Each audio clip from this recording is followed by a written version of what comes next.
Oi, pessoal. Então, nós falamos da última aula sobre o contexto histórico das vanguardas europeias e nós falamos do futurismo. Agora a gente vai falar do cubismo, tá? O cubismo, ele vai começar a ter o seu primeiro destaque no ano de 1908, né? Lembrando que isso começou por quê? Porque tem um pintor chamado Henri Matisse. Esse pintor, ele olhando uma obra, uma tela de Braque, ele fala que essa obra ela tem características que ele denominou de cubismo. Então essa é a primeira expressão do cubismo no mundo, né? E aí, em 1909, um ano depois, o Braque e o Picasso, Pablo Picasso, eles iniciam juntos, então, eles são responsáveis, vamos dizer assim, por essa disseminação, por essa propagação da vanguarda cubista. A ideia do cubismo era pensar numa produção fragmentada. O próprio nome fala cubismo, lembra cubo, né? Lembra uma forma geométrica.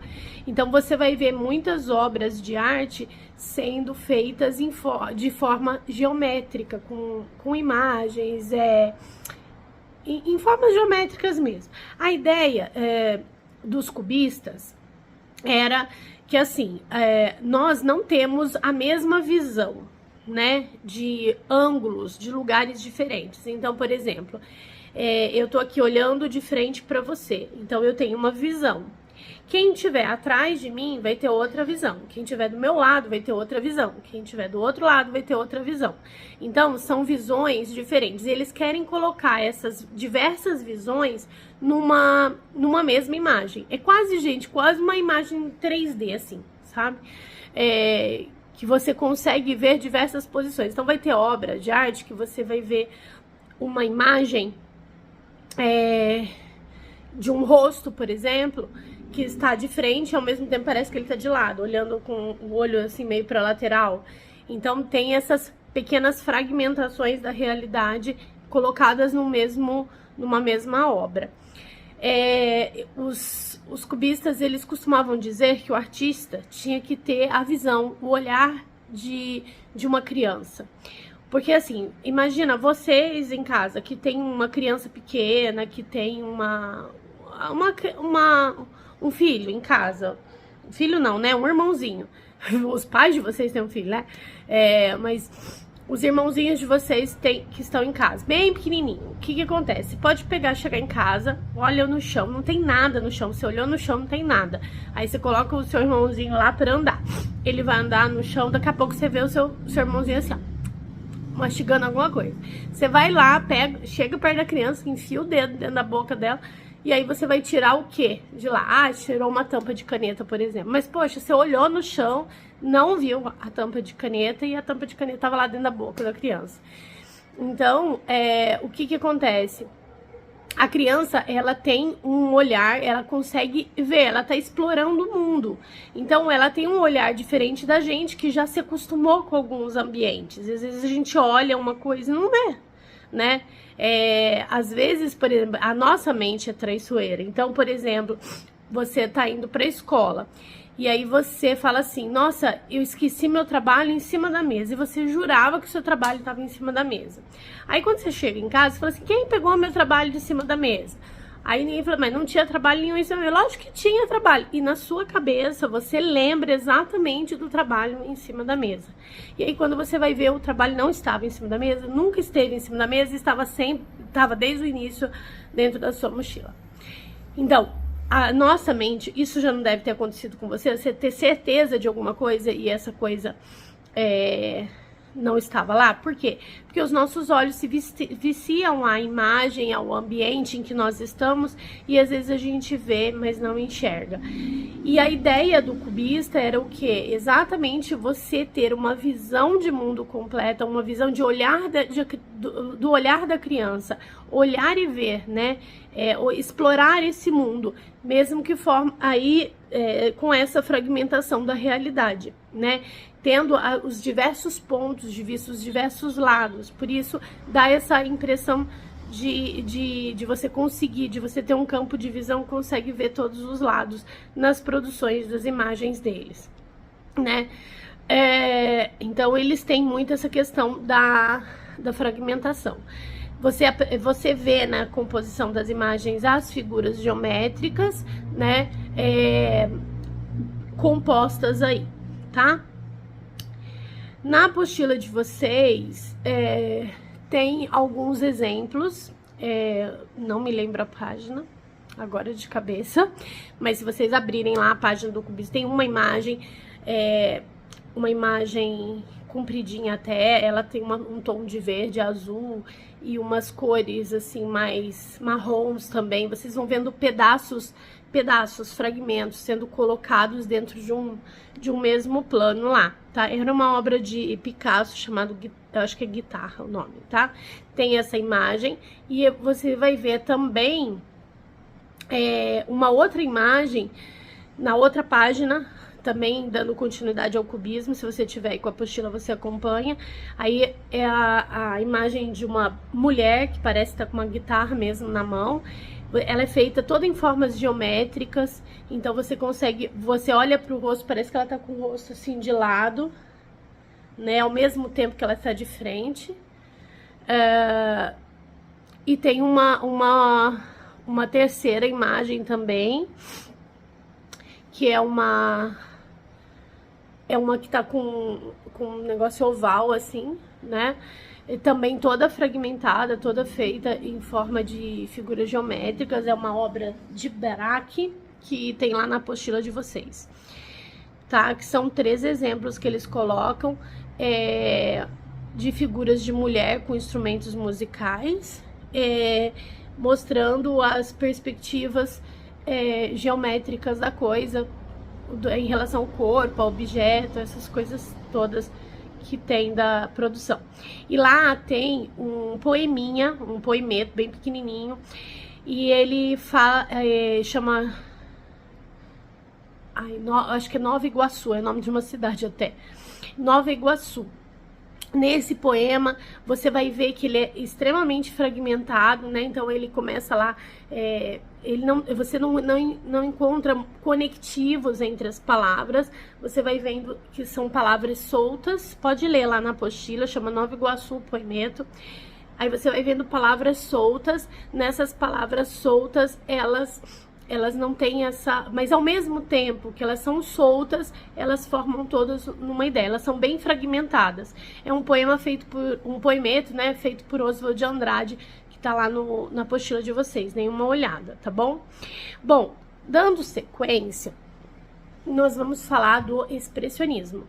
O expressionismo é uma vanguarda europeia, né, que vai ter origem lá na Alemanha. E é uma vanguarda que você vai ver que ela vai ter a primeira expressão dela é até antes do cubismo e do futurismo. Ela começou, a primeira expressão dela em 1905, só que ela se estende muito, galera. Ela vai indo porque ela vai refletir, o próprio nome fala assim, expressionismo, é uma expressão do sentimento, é uma expressão de uma perspectiva de mundo da pessoa em relação às coisas que ela vê, ao externo, tá certo?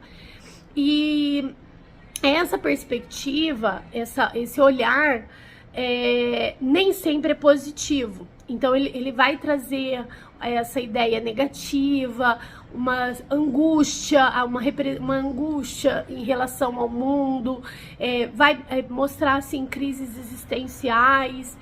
E isso vai se intensificar, essa obra vai acabar se intensificando principalmente período pós-guerra ou período durante guerra, porque é a mesma sensação de falta de perspectiva, de niilismo que você vai ver expresso ali. Então, por exemplo, as pessoas viveram um período de guerra. Então, assim, quando acontece a guerra, inicia a guerra, estamos lutando pelos direitos, por isso, estamos lutando por aquilo, lutando pelo país, seja lá o que for, tem lá um motivo que vibra. Só que aí depois as pessoas começam a chegar, não chegam de volta para suas casas, elas morrem antes de voltarem. Alguns voltam para casa aleijados, sem condições de ter uma vida decente, mais direito, porque volta surdo, volta sem uma perna, sem duas pernas, volta com sequelas psíquicas e isso afeta toda a família, enfim, e muitos que nem voltam dessa guerra, né? Então, aí vai chegando um momento que a guerra tá acontecendo, e aí esse sentimento de falta de perspectiva vai causando aquela sensação de que aquilo não vai acabar, de que aquilo não vai passar. E aí as crises, as angústias, o pessimismo se intensifica. E essa obra é um retrato vivo disso. A gente tem várias obras mostrando essa sensação, essas crises existenciais, essas angústias. Eu costumo, para poder exemplificar, eu falo pra gente lembrar um pouquinho do período de pandemia. Quando a pandemia começou, né, eu falo assim, os primeiros dias da pandemia que falaram assim, que a gente vai ter que ficar uns dias em casa, porque tinha que ir pra casa, porque não podia estar na escola, né? Aí a criançada, todo mundo vibrou, ai que delícia, vou descansar um pouco, vou ficar pra casa. Aí recebeu a notícia que ia fazer 15 dias de atividades domiciliares, que depois de 15 dias a gente voltava. Ai que delícia, 15 dias descansando, né? Tal. E aí todo mundo vibrando que tava 15 dias em casa. De 15 dias virou um mês. Um mês. Daqui a pouco virou 2 meses. Poxa, já tô querendo voltar. 3 meses, 4 meses, 6 meses. Daqui a pouco chegou um sentimento que a gente tava assim, não vai voltar mais? Eu quero que volte. Isso aqui vai acabar quando? Eu não quero mais ficar em casa. Eu quero voltar pra escola, eu quero ver meus amigos. Eu quero a escola de novo, né? E aí passa um ano e a gente termina o ano em casa. Quando vai voltar pra escola de novo, a gente só abre a televisão e só aquelas notícias de morte, que aumenta isso, que aumenta aquilo. A pandemia vai passando, as coisas vão passando e essa falta de perspectiva começa a dominar a gente. E a gente começa a pensar assim, nossa, será que isso não vai acabar? Nossa, parece que a gente não vai ter fim, eu nunca mais vou poder andar na rua sem máscara, eu nunca mais vou poder abraçar meus colegas, eu vou ficar reunido num lugar, ir para uma balada, ou tá dentro da escola, no mesmo espaço que todo mundo. Então aquela sensação de angústia toma conta da gente, né? Angústia e uma falta de perspectiva de que aquilo às vezes não vai acabar e a gente vai continuar vivendo aquilo até quando? Então é mais ou menos isso que eu quero exemplificar para vocês, porque é esse mesmo sentimento que um dia nós tivemos, né? Talvez de uma forma maior ou menor, eu não sei, não dá pra gente comparar. As pessoas viviam naquelas épocas de guerras, né? Teve a Primeira Guerra Mundial, depois Segunda Guerra Mundial, a mesma coisa. E o expressionismo, ele vem exatamente, eu acho que está com um maior barulho aqui externo, né? Bom, e o expressionismo vem exatamente para colocar, para o artista pôr para fora essa sua expressão, aquilo que ele sente em relação ao mundo, ao que o cerca, né? Um nome que a gente tem que guardar, eu esqueci de falar do cubismo, foi o Braque e o Picasso, que são 2 nomes que a gente tem que sempre lembrar, como representantes do cubismo.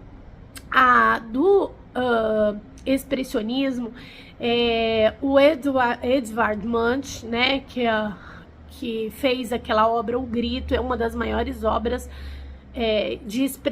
do expressionismo. Tem uma outra chamada Os Retirantes também, que mostra muito.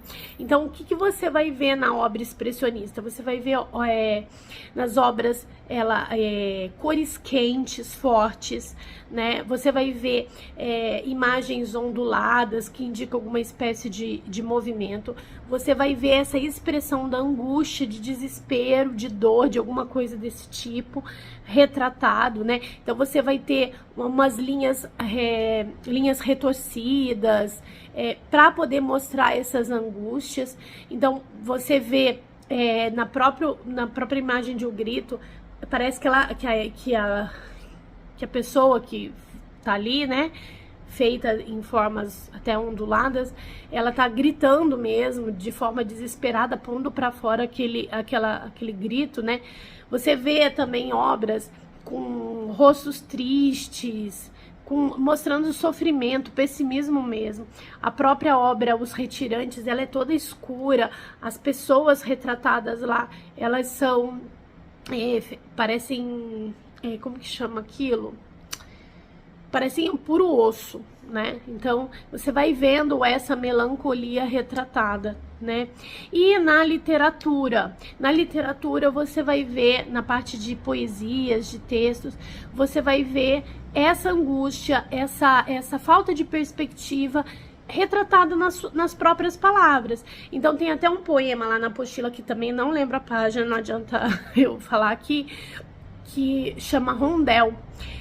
Esse poema, quando ele começa, ele já começa falando mais ou menos assim: dourados se foram os dias, os dias se foi, alguma coisa assim, como se o dia tivesse sido bom e se tornado algo ruim depois. E aí você vai vendo que nesse poema tem também, tá lá na apostila, gente, tem também o retrato dessas cores, do marrom, de um azul, falando de um retrato de uma tarde, que você vai vendo a expressão ali, a questão do dourado, se eu não me engano, aparece lá também. Então, você vai vendo isso na poesia, tá? Então, esse é o expressionismo. E no expressionismo, as pessoas também perguntam, né? Qual que é a diferença entre expressionismo e impressionismo? Esteticamente, a gente pode dizer assim, que o expressionismo é a expressão do seu eu, e o impressionismo é a impressão do seu eu. É basicamente quase que a mesma coisa, quase que a mesma manifestação, né? Porque são percepções do artista em relação a alguma realidade, tanto o impressionismo quanto o expressionismo. Só que o impressionismo, ele vai retratar um ambiente externo, a sociedade, alguma coisa assim. O expressionismo, ele vai retratar o eu, tá? O que tá internamente dentro do sofrimento mesmo, a angústia.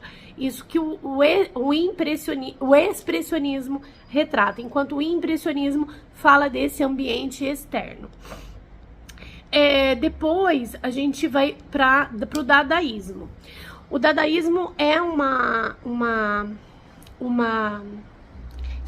vanguarda europeia feita, compostas por desertores de guerra. Então, a gente vai ter o início dela logo durante a Primeira Guerra Mundial, no ano de 1916, aproximadamente.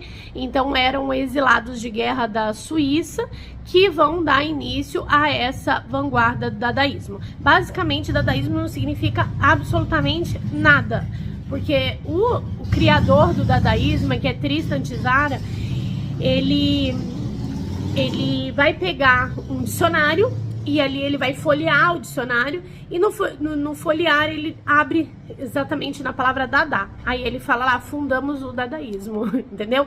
E Dada significa o quê? Cavalinho de pau. Quer dizer, não significa nada. Essa aí é a arte, a vanguarda mais revoltada, vamos dizer assim, a mais irracional que a gente tem entre as vanguardas. Então, ela trabalha muito com a questão da ironia, do irracionalismo, do cinismo. E a gente tem também um grupo os dadaístas, eles criticavam a arte burguesa, eles criticavam o padrão de arte existente até então. Por isso que eles eram totalmente revoltados assim com a arte. Eles queriam desconstruir a arte. E aí, terminando assim o dadaísmo, o Tristan Tzara, ele acaba... e outra, a gente vai ver muitos dadaístas migrando do dadaísmo para o surrealismo. Isso acontece muito. Então, por exemplo, o Tristan Tzar é um deles que depois vai virar surrealista. E o surrealismo, a gente vai ver que ele tem uma questão do irracional, ele tem ali uma semelhança com o dadaísmo, né? Mas a ideia do dadaísmo significar é nada mesmo, né? Então, enfim... E aí, em 1918, o Tristan Tzar, ele faz o Manifesto Dada, né, o Manifesto Dadaísta, e ele publica esse manifesto. Bom, o dadaísmo, ele vai ter, nas suas produções, ele vai ter, por exemplo, coisas às vezes que não tem sentido nenhum. Então, tipo assim, você vai ver um exemplo lá na apostila de vocês, de uma poesia que é simplesmente... Só tem onomatopeia na poesia. Tipo assim, eu não me lembro aqui de cabeça, mas tipo assim, bum, bum, bah, tum, tum, tum, tum, alguma coisa assim, zazum. São onomatopeias que compõem a poesia. Aí você vai ver se significa o quê? Não significa nada, né? É igual, por exemplo, na arte em si, eles até criam, né? Tem uma criação dos dadaístas, é o ready-made. O que é? Ele faz referência a objetos prontos, tá? Que eles usam, que são pré-fabricados, que eles dizem que é arte. Então, por exemplo, aquele mictório que os meninos fazem xixi, eles pegam lá, que tem no banheiro masculino, pegam aquilo ali, colocam em exposição e dizem assim, isso aqui se chama a fonte. Ou então ele pega a parte da bicicleta, né, o guidão ali da frente, que tem a primeira roda, vira de cabeça para baixo, chama a roda da vida. Então, conta-se que teve uma exposição dadaísta em São Paulo, em que caiu o óculos de um visitante no chão e todo mundo passava depois aquilo e admirava, oh, que arte linda, oh, que não sei o quê. E no fim da exposição descobriram que aquele óculos era simplesmente alguém que tinha perdido, não fazia parte da exposição, né? Então, tem isso lá na apostila de vocês. E depois a gente vai ver sobre o surrealismo. O surrealismo, ele vai ser iniciado por André Breton. Então, guardem esse nome, André Breton, no ano de 1924. E ele vai publicar em Paris o Manifesto Surrealista.